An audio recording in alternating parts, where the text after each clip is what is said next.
Hello, once again, everybody. I hope there are no misophonic people listening. If so, think of something happy right now. I'm Jed, and this is Fact Rant.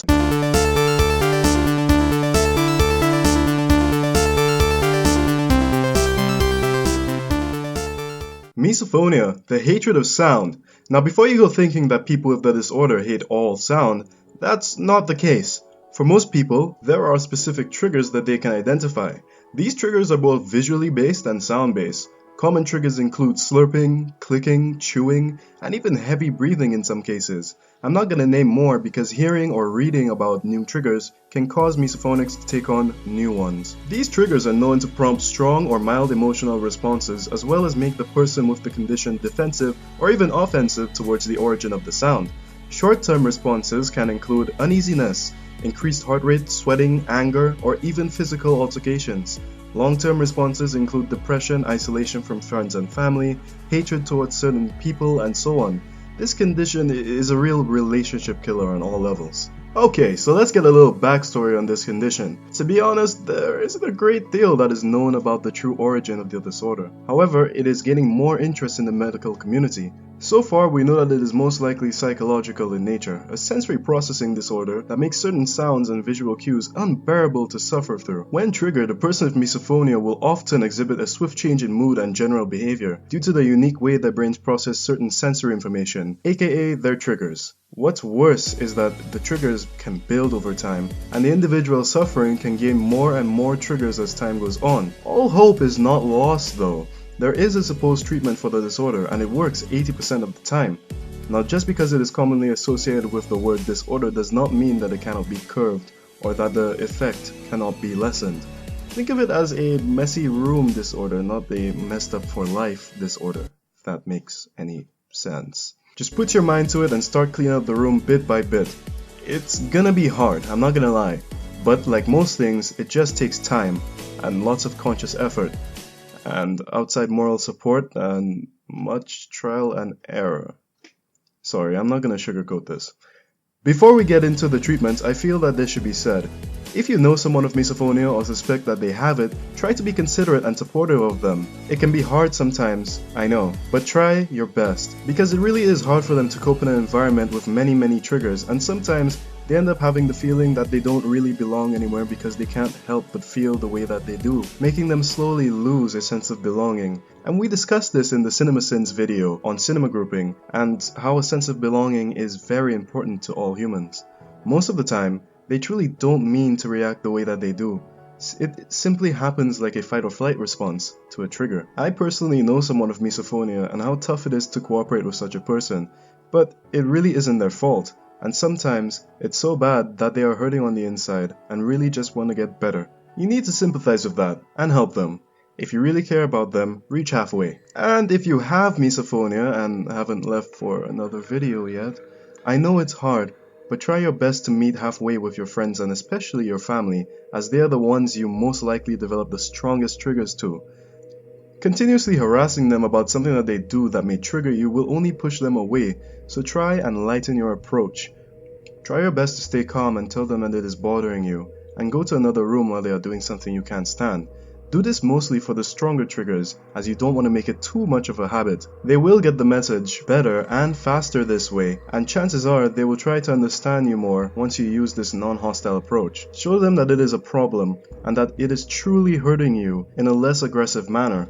Because from their perspective, most of the time it's not that big of a deal, but when you sit down and talk about it calmly and avoid them in certain situations based on your triggers, that message is received quicker and chances are they'll sympathize with you better with this approach.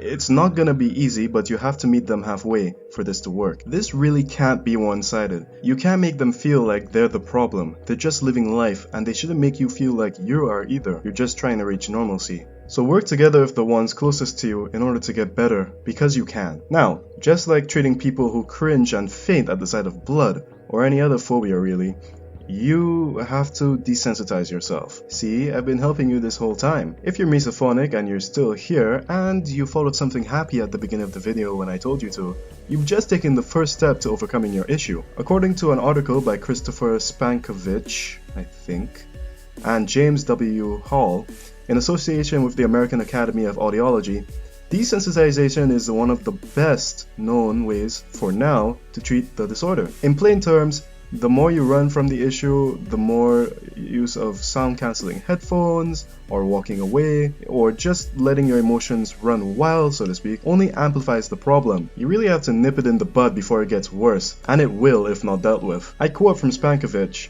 and Hall's article, "The use of hearing protection may also lead to altered loudness perception and decreased tolerance to a larger array of sounds." End quote. Desensitization includes visual cues, starting by letting the person see the chewing, pretending to chew, and then letting them reward themselves with something they like, such as a favorite food or a short activity, anything that usually makes them feel good. This will aid in the brain subconsciously associating the trigger with something good, and eventually it will phase out the trigger to a certain extent and lessen on the emotional effects that it has. Start with visual triggers. If the trigger is clicking, pretend to type or click a pen without producing any actual sound. Do this for a time until the person in question feels ready to move on to sound-based triggers. It may seem and feel really silly, but it should help. Keep in mind, this is something that the person has been going through for a while. They have developed multiple triggers over this time, and their brains have become accustomed to the regular reactions. You need to break the cycle. You can't get rid of bad habits, you can only replace them with good ones. So don't wait, and even though it's hard, stop running from the issue and start fighting back.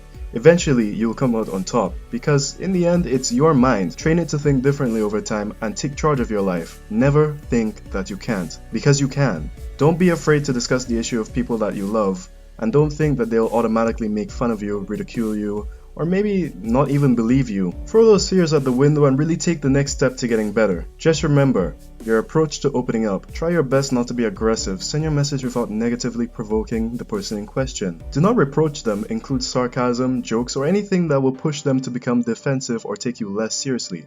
State your condition, tell them your triggers, and really show them that you need the moral support to start making changes. Remember, meet your family halfway and they will fill the gap. If they love you, they'll try to understand and help you on your journey. If you know someone or have a family member with the disorder, you must also meet them halfway by listening to them and giving encouragement when needed, and not make a joke of the desensitization process. Take it seriously and take it slow, adding on more as time goes on. Give it a try, you may just help them change their life. There is so much that can be said on misophonia, and only so much that I can say in this video. So I left a link to Spankovich, I'm saying it right? So I left a link to Spankovich and Hall's article in the description, with some others that give more information on the issue and alternative treatments for it. So check those out if you're interested. So do you have misophonia or know someone with it? How do you deal with the issue? What helps you overcome it? Leave your interesting or creative rants in the comment section below. If you want more, be sure to like this video and don't forget to subscribe if you haven't already. Also, don't forget to leave a like on the Facebook page if you haven't done that yet. Thanks for watching and keep on ranting.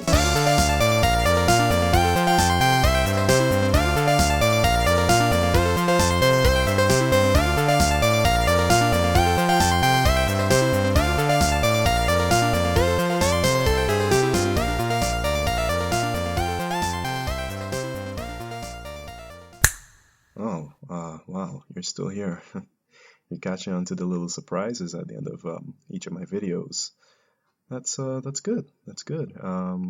Well, since you waited this long and you reached to the end, I figure I'm gonna make the videos just a little shorter, just in the rants. The rants are gonna be a little bit shorter. They're a bit too long, but you know, they're rants. But you know, for your sake, I know you like the surprises. I mean, look at you. You're here. You're still listening to me talking. That's pretty cool, right? Look at us just hanging out. I digress. And that's basically all I had to say. And as for the surprise, well, this is it. I'm just gonna talk to you for a little while. Alright, we're done.